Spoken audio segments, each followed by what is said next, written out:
So, if on our side it could be interpreted as an act of war, do you think the United States of America will interpret it that way? What I mentioned was it can be interpreted as an act short of war. So, General, tinatanong lang naman kita kung sila din nag-iisip ng ganun. Kasi tayo, pwede nating isipin yun. Kasi whether by accident, tinamaan yung ating Philippine Navy. So, ang tinatanong ko lang naman, yun naman kayang Amerika, ganun din kaya naman ang interpretation niya. Kung hindi naman nila iniisip na on their side na aggressive yun, that it could be interpreted as an act of war, talagang wala silang malasakit sa atin.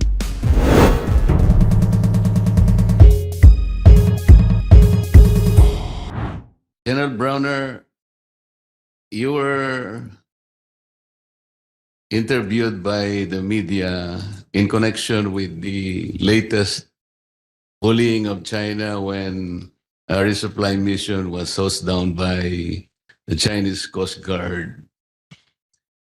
It was a hypothetical question, I think. You were asked what happens if, for example, that water cannon hit, for instance, a Philippine Navy. And I think you replied by saying that that could be a very, very dangerous and aggressive action, and it could be interpreted as an act of war. Did I correctly quoted the newspaper accounts, General Browner? Yes, Mr. Chair, Your Honor, that is correct, Your Honor. So, if on our side it could be interpreted as an act of war, do you think the United States of America will interpret it that way? Mr. Chair, Your Honor, I'm sorry, what I mentioned was it can be interpreted as an act short of war, Your Honor. Yes, we heard that loud and clear. I'm asking you whether or not the United States of America will also interpret it that way. The way I understand it, Your Honor, Mr. Chair, is that the Congress, the U.S. Congress, will have to discuss the matter, and the interpretation would depend on the discussions of the U.S. Congress, Your Honor. So, General, tinatanong lang naman kita kung sila din nag-iisip ng ganun. Kasi tayo, pwede nating isipin yun. So, sila kaya naman ay nag-iisip na ganun din nga. Kasi whether by accident, tinamaan yung ating Philippine Navy. Alam mo naman na ang Coast Guard natin ngayon, I think since 2018, Mr. President, was already placed under the military command of China. Am I correct?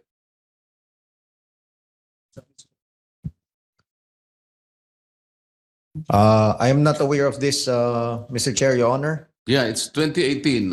Hindi na siya civilian vessel. Nilagay na siya military command ng China yung Coast Guard. Kaya nga, kung sakaling aksidente, na-hit niya yung ating Philippine Navy, which was assisting at that time our small boats to provide provisions for our people in the BRP Sierra Madre.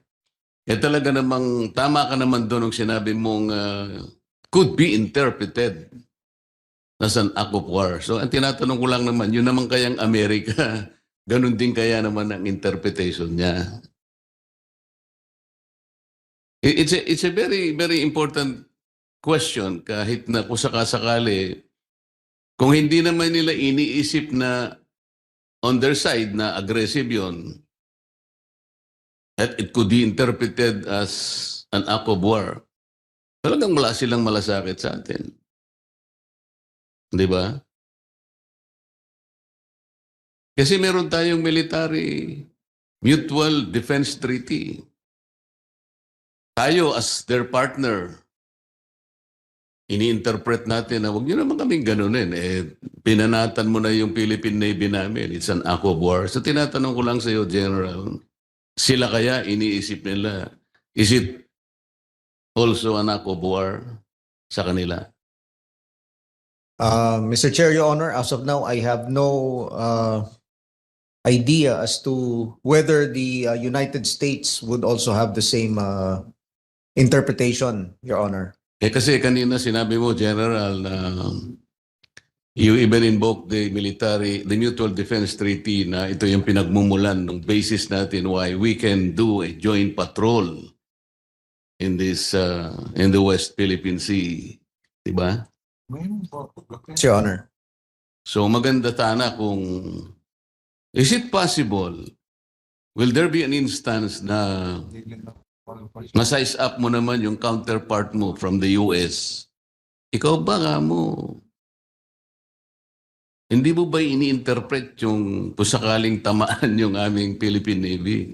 Will you not also interpret it as an act of war? Pwede mo naman sigurong kausapin yung counterpart mo sa Amerika para naman malaman din natin yung saloobin nila, General, di ba? Yes, Your Honor. Yes. Tapos nung there's a report here, nagsalita ka pala dun sa Indo-Pacific Conference in Fiji where you talk about the Chinese activities in the West Philippine Sea. Yes, Your Honor. This particular conference was attended by defense officials in 20 countries, according to the report. 24 countries, including NATO, to make 25, Your Okay, Honor. so this is a very important conference, and I think even your discussion about the Chinese activities in the West Philippine Sea was a good opportunity for your defense counterparts in these countries to know about what's happening in the West Philippine Sea. Did you get some sort of a consensus on how the other participants felt after your talk about this? Yes, Your Honor. After the conference, there was a consensus among the participants to that Indo-Pacific Chief of Defense Conference that we all should follow a rules-based international order. So yun po yung napag-usapan naming lahat. And we all agreed that this is a very important step towards achieving a peaceful Indo-Pacific region. So there Your was a very positive consensus, and we won the hearts and mind of the other participants in that conference in Fiji. Yes, Your Honor, we believe so.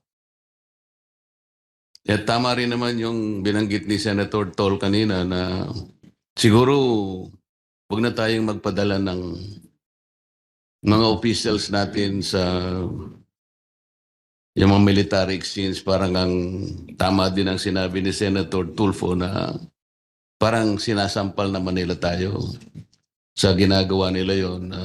Ando na yung sinagan ka ng military grade laser, ando na yung kanyunin ka ng tubig. Parang hindi na mabuti yun sa atin eh.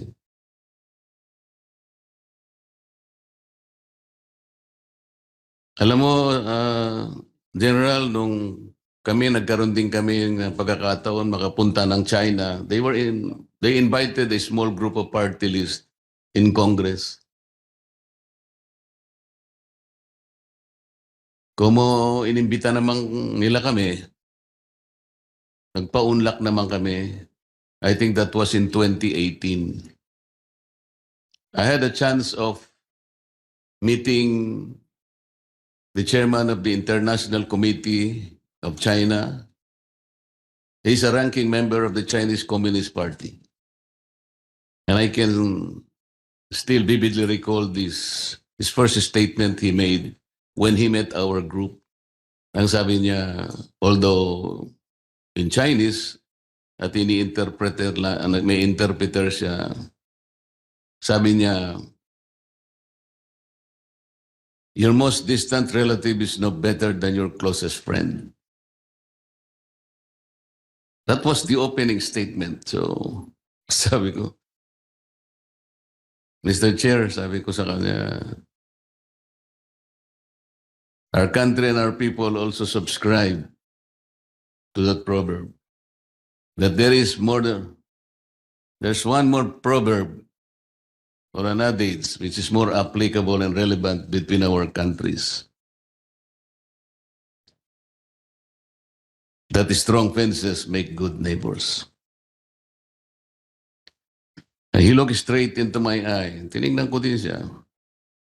Tapos kumuha siya ng ballpen, nilista niya sa papel. Siguro kinukuha niya yung pangalan ko. That was in 2018. And he talked about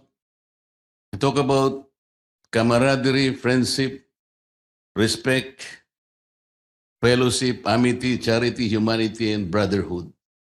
But 1 year later, exactly 1 year later, in July 2019, a Chinese militia hit and sunk a boat anchored in Recto Bank. Ganon sila, General Browner. Magsasalita sila ng maganda, pero yung gawa nila, kabaligtaran ng sinabi nila.